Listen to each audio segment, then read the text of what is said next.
The Virginia Cable Telecommunications Association and your local cable provider presents Cable Reports.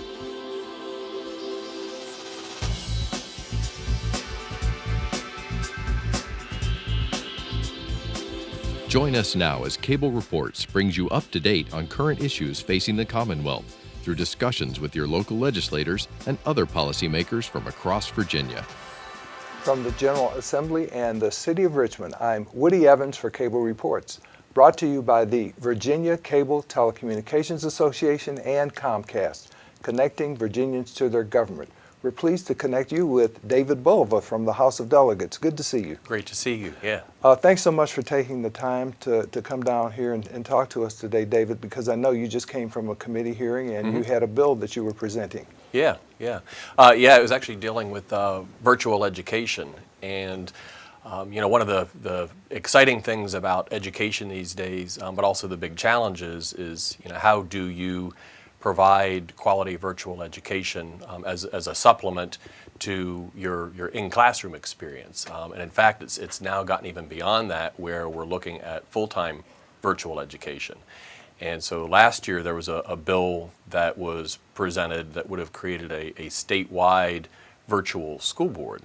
The governor actually had some serious concerns about that from a constitutionality standpoint, but also from the standpoint of creating a big new bureaucracy. And so working with the Secretary of Education and the governor's office, we've tried to come up with an alternative approach that would give parents and students the option for full-time virtual education, so regardless of whether that's because they've got a disability or because they have a specialty focus area or there's a bullying issue, but rather than creating a statewide bureaucracy to actually keep the student embedded within the local school division. And so it's exciting, watching the interplay and the different ideas of what virtual education should be. But the bill at least got out of subcommittee on a 4-3 vote, so we live to fight another day, and that goes before the full committee. Well, what's some of the dialogue about the approaches to providing that type of an alternative? Yeah, and so really there's two different philosophies, about whether you ought to have a statewide approach, and that you would have, basically a whole new school board that would negotiate contracts to deliver this. On the flip side, I think there is a lot of value and a lot of importance, rather than detaching a student from their local community, is make sure that they still have a local school to be able to go to if they're having issues, but also to keep them engaged with their peers. And so if you do a full-time virtual education program at a state level, they don't have extracurricular activities there. They aren't going to have sports programs. This allows you to basically have both of those things and also ensure that there's an accountability at the local level in case the student isn't succeeding as well as he or she could with a virtual program. So in other words, the standards of quality, for example, the standards of learning would still apply to this alternative? Yeah, and they absolutely have to. Whether you do it statewide or whether you do it at the local level, one thing that I think we're all very committed to is if you do engage in a full-time virtual education program, that it's got to be as good, if not better, for the student academically and socially than what they would ultimately be getting. So we need to have that level of accountability, and so there's no way that you could loosen up on your standards of quality and standards of accreditation. So how are your local school districts doing within the boundaries of your legislative district? Yeah, and so for instance, Fairfax County, they do provide virtual education courses, and so typically that's kind of a supplement to what you're doing within the classroom. And in fact, Virginia has something called Virtual Virginia, which is a clearinghouse for different courses that you can take. And in fact, I think there are 72 different courses that a local school district can avail themselves at the state level. And so if you want to take Mandarin Chinese, but your local school doesn't do that, if you want to take some advanced algebra course, in middle school.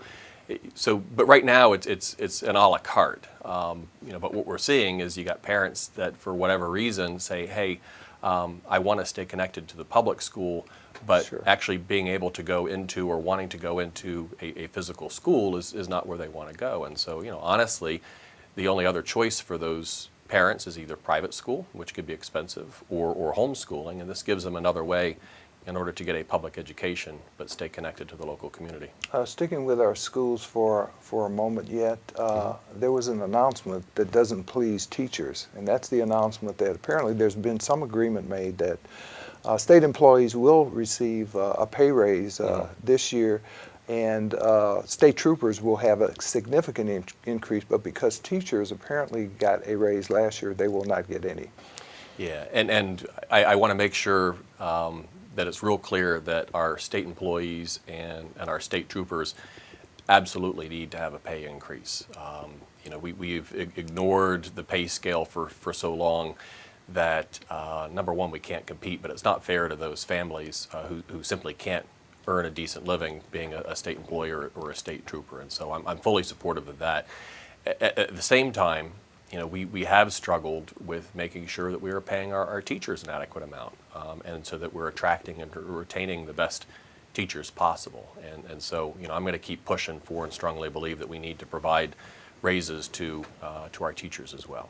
I believe you have a constituent that prompted the introduction of a bill dealing with the criminal appeal process. Yeah. Talk to us about that and the background to it. Sure, and this is, even as a legislator, you learn something every day. And I learned a little bit about how our court system works. It quite frankly surprised me, and it surprised a lot of other folks that I've talked to. And so in Virginia, you've got your circuit courts, and then underneath your circuit courts, you have juvenile and domestic relation courts, and you also have general district courts. And so you can go to a general district court, and in this case, it was a misdemeanor assault and battery case. And so you had an individual who had been threatened by somebody with a knife, and so this is a violent individual. The individual was tried and convicted and sentenced in general district court. That individual then appealed his conviction to circuit court, which was his right. In Virginia, once you do that appeal, they actually throw out the verdict and they try the case brand new in circuit court, which works okay most of the time, except in this case, the individual who's convicted actually skipped out of the state. And so here you have a victim that now has to deal with the fact that the perpetrator not only engaged in that violent activity, but is now wandering around without a conviction over their head. And so, from a victim's rights standpoint, that's really tough. So you're basically rewarding this individual, where they did something wrong again by not showing up in court purposefully, and now they're rewarded by the fact that while they might have a warrant out for them, they don't have a conviction. And so this is assault and battery. It could be stalking. It could be DUI, and apparently, it happens more frequently than I think most people would want. So what we've done, working with the Commonwealth Attorneys Association, is come up with a bill that says if you willfully don't show up for your court date in circuit court, that you basically have forfeited your right to appeal, and the general district court verdict goes back into place. And so, I applaud my constituent to coming to me, and this individual actually came down to the General Assembly, gave some great testimony, and the bill is working its way through the General Assembly now. Great. And I think in a similar vein, don't you have a bill dealing with teachers who have engaged in sexual abuse, who, because of the lack of adequate and timely record keeping, Right. can still get another job as a Right. teacher? Yeah, and this happened in Fairfax County Public Schools, where I went to school, where my 3 kids have or are currently in school. And, very tragic situation brought to my attention where a teacher actually admitted to sexual misconduct with a student, left the school system. The school system didn't report adequately or in a timely manner to the Board of Education so that they could take action on revoking that individual's license. And so when that individual went to another school district, there was no record of wrongdoing, and the person still had his license intact. And in fact, that individual committed sexual misconduct with another student. And so I think, to their credit, the Department of Education, I gave them a call, and they were on it super quick. We had a meeting right away. They say, hey, yep, this is a real problem. We need to have faster triggers for how this information is reported to the Board of Education so these things don't slip through the cracks. And frankly, I received emails after I put in the bill from folks recounting similar stories and saying thank you for introducing this. This will hopefully make a big difference. Yeah, at the local level, I think you're dealing with some homeowner association issues. It's interesting because homeowner associations are like private governments, if you will. They set Right. rules and regulations. Yeah. Everybody has to deal with them, but sometimes there are some abuses. You need more transparency and that kind of thing. Talk to us about that. Sure. Yeah, and in my area, if your home was built after the 80s or 90s, more than likely you're going to be living in a homeowners association, and it is a private contractual agreement that operates just like a mini local government, and so there's a lot of power involved in that.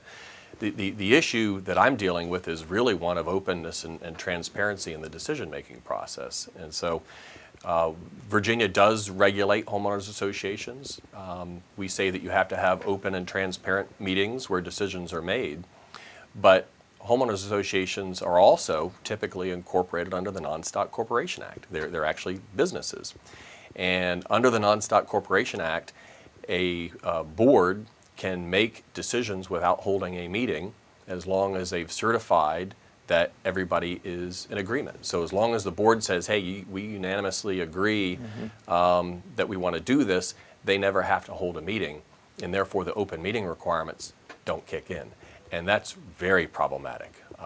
Again, the transparency element is key, and so we've been working on how we make sure that either we get rid of that provision, or at the very least, if a decision is made that way, that it is then reported at the next meeting so that homeowner association members have an opportunity to review it and then comment and make their opinions known to the board. The other kind of local land use development issue you're working on is some clarification to a proffer bill, reforms to the proffer system at the Right. local level that passed last year. Yeah. It was quite controversial, and I know It you have was. some clarifications to that. Yeah, and so last year on the proffer legislation, for those who don't know how that works, essentially if you've got a developer who wants to come in and you have a property that's zoned for 1 house per 1 acre, but they want to come in and develop 5 houses for that acre. They realize that there's going to be an impact to that, and so what the law allows is for that developer to come in and voluntarily proffer or make agreements in order to get that additional density. And so they might say, hey, we're going to do some improvements here. We might contribute to building new classroom space, might put in some trees or parks. Last year, the General Assembly really curtailed that authority. And so it's problematic from a lot of standpoints. But one of the ones that really concerned me is that a lot of local governments are now nervous about even holding community meetings between a developer and the local residents that will be affected. And so, there's lawyers on both sides of the issue saying, well, yes, it's a real concern, or no, you're overreacting.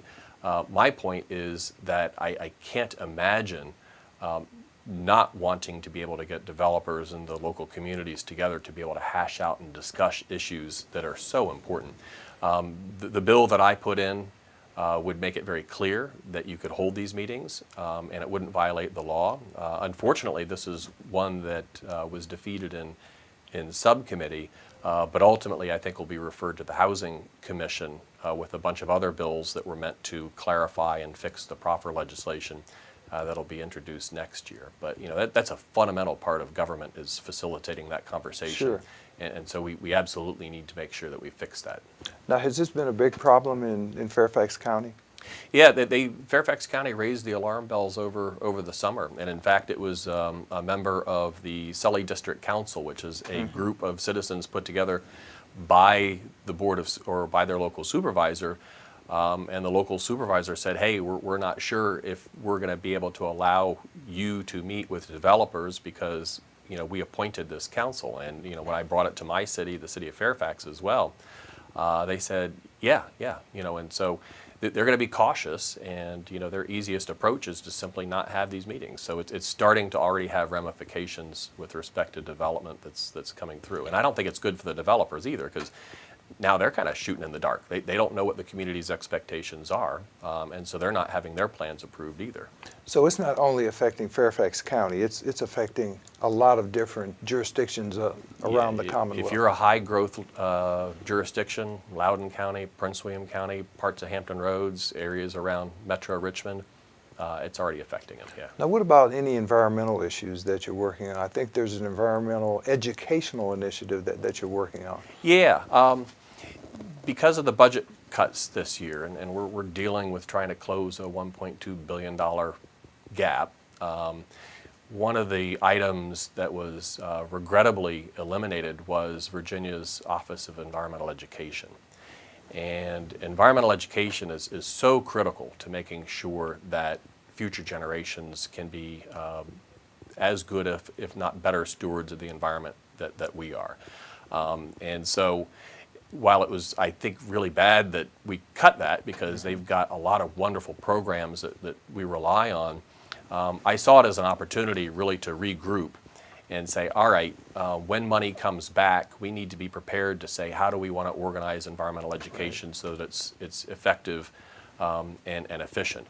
And what I'm really glad is not just your environmental organizations that are getting together to support this, but it's also your Virginia Chamber of Commerce very strongly supports this. Industries like Smithfield, they've come out and supported this. And so I think it's a great opportunity to take a negative and hopefully propel Virginia forward into even more effective environmental education. What about our water resources? How do we protect them without impeding economic growth? Yeah, and that's another issue that I've had a chance to work on. And so we've made really good progress towards protecting the Chesapeake Bay.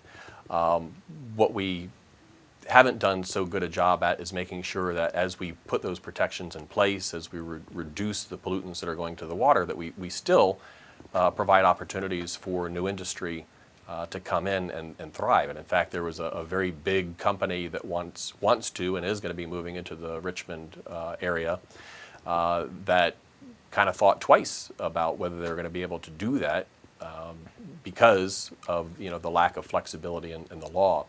And so one of the problems is that you will have businesses that will have an allocation of pollutants that they can discharge, and then they will sit on that allocation, even though that they don't need it. And what this does is make sure that the state has the power to look at all those nutrient allocations and pollutant allocations every couple of years and decide who needs them and who doesn't. And if they're never going to get used or unlikely to get used, free them up so that we can attract economic development. And again, this is one of those ones where you got to be kind of proud to present a bill, that took a lot of work, on behalf of the stakeholders. But what you can get the Virginia Manufacturing Association standing up with the Chesapeake Bay Foundation and the Sierra Club saying this is a good way to move forward.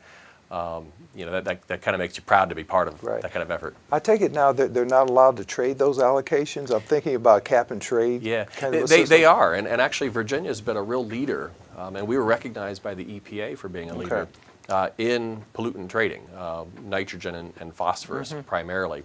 The problem is that when you trade or purchase, they're generally done in 5-year increments. And so imagine a business coming in and saying, all right, I can put together enough, I can buy enough for 5 years, but am I willing to make a couple $100 million worth of investment, realizing that maybe I'm not going to be able to put that together in the next couple of years. So it's esoteric and technical. Right, I understand. Yeah, interesting.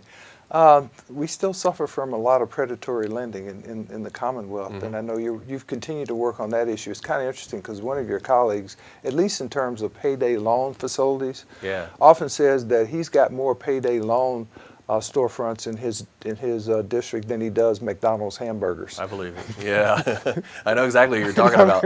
And 10 years ago, I didn't have any payday lenders or car title lenders in my district either, and you see them all over the place now.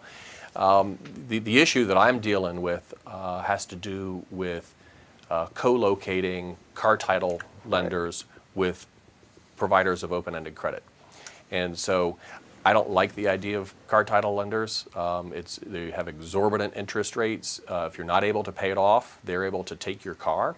And so that makes it even harder for you to be able to keep a job and to be able to pay off those loans. And so it becomes a spiral of debt. Open-ended credit, but at least that's regulated. Mm-hmm. Open-ended credit is not regulated at all. And so what we're seeing is you've got payday lenders and you've got car title lenders that are co-locating with people who offer these open-ended credits. And so what you get is sometimes a bait and switch. They'll bring you in and say, car title loan, now you don't qualify for that, but you can sign up for this that has even less regulation and higher rates. Or after you've exhausted what you can do with a car title loan, they'll say, well, you owe us money, but we'll give you money this way. And it becomes just a terrible cycle of debt. And so what we're saying is, if you are a car title loan company, stay in your lane. Do what you're meant to do.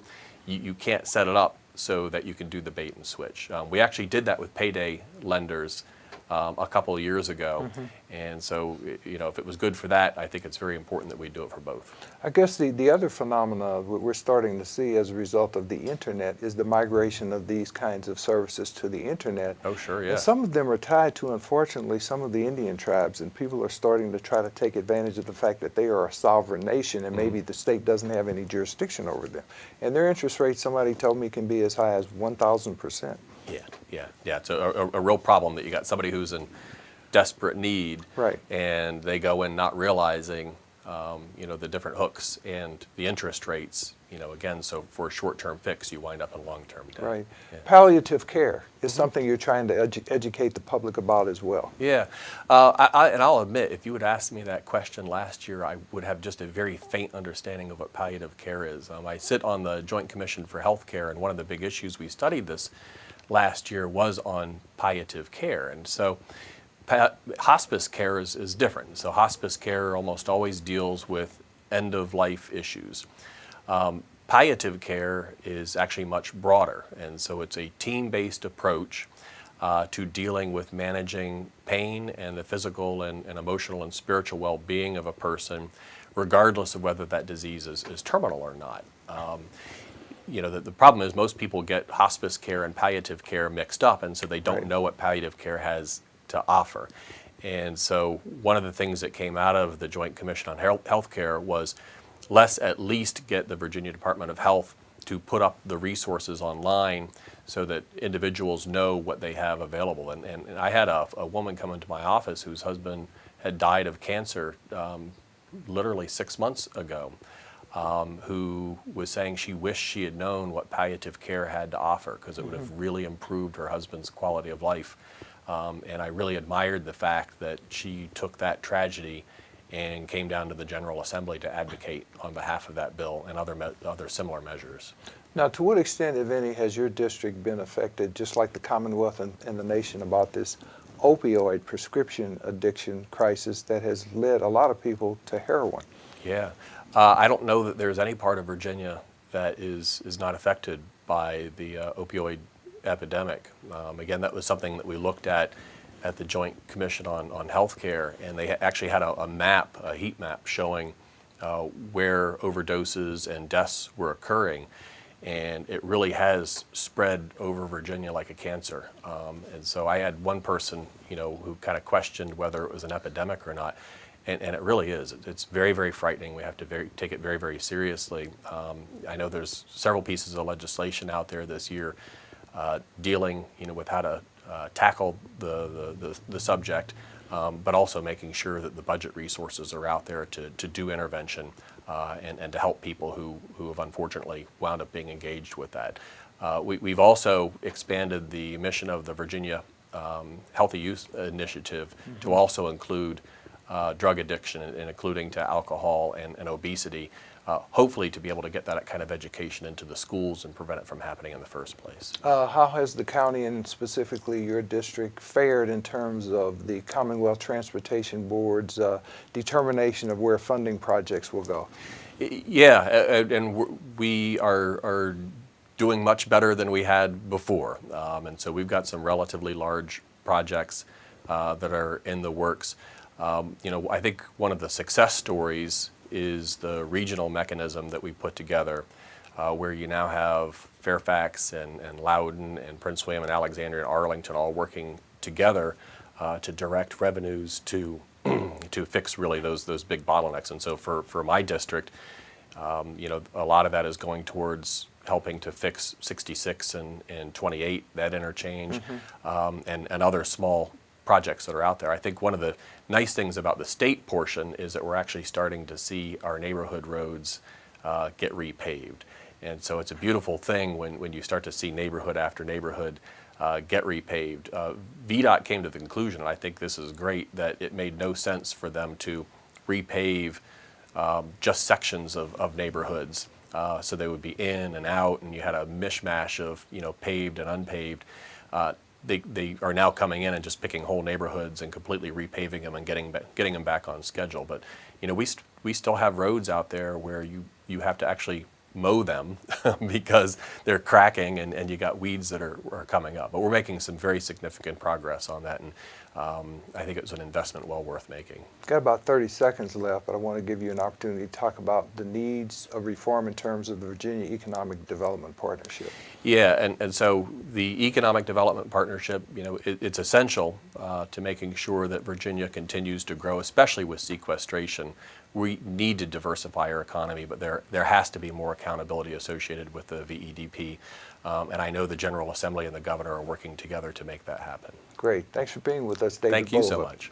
Thank you for watching Cable Reports, brought to you by the Virginia Cable Telecommunications Association and Comcast. Until next time, I'm Woody Evans. Good discussion. That worked well. Thank you. I like that. So do you stay down? You are really good. No, you were. I don't know how. Do you stay down here?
No, we've only got